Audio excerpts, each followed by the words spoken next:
Okay, so this video is going to show you how to set up your watercolor palette to get started painting. So you will notice that you will need 2 water cups, and I will explain those to you.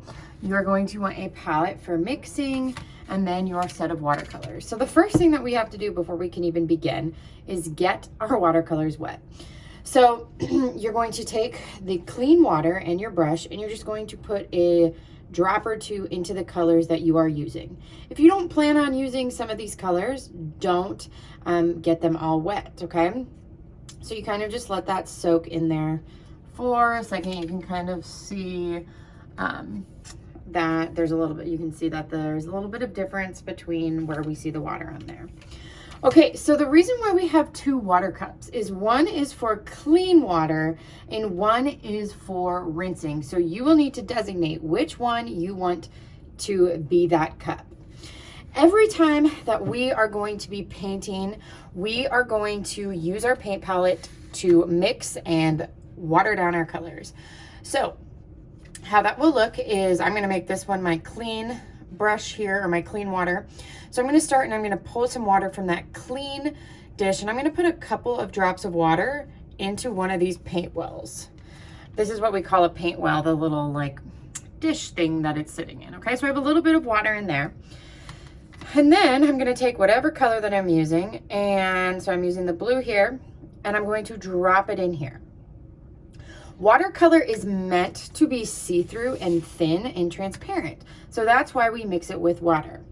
So then when I put it on here, it should look almost as if I can see the paper through it. So it's nice and light. Now it's showing up a little bit lighter on camera than it is in real life here, but it needs to be nice and light. Now the nice thing about this, so if I'm ready to switch colors, I'm going to rinse in this one. I can mix colors in here too. So let's say I want a little bit of a blue-green. I pull some of this green, mix it together, and now I have a little bit of a different combination of colors. So I'm rinsing. Now when I rinse, before I dip into this, I need to do the clean water, and then I can pull some colors.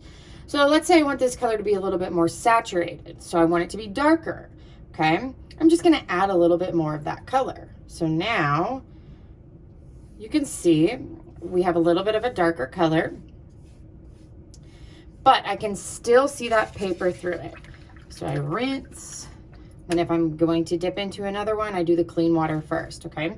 So here's a little bit, you can kind of see the difference there. Now, one thing I should absolutely not see, okay? We should not see paint that is so thick that you cannot see the paper through it, okay?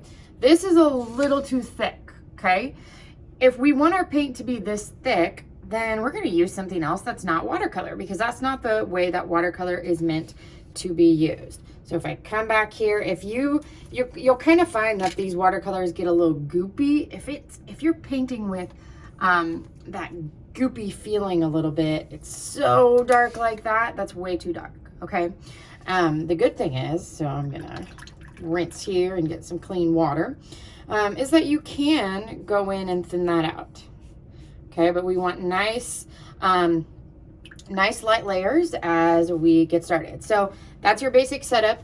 When it's time for you to be done with this, instead of putting the lid back on right away, what you should do is actually let it open in the air a little bit so that it can dry. So when you put it in your bin, you're just gonna keep the lid open and just lay it flat. We always have to carry these flat.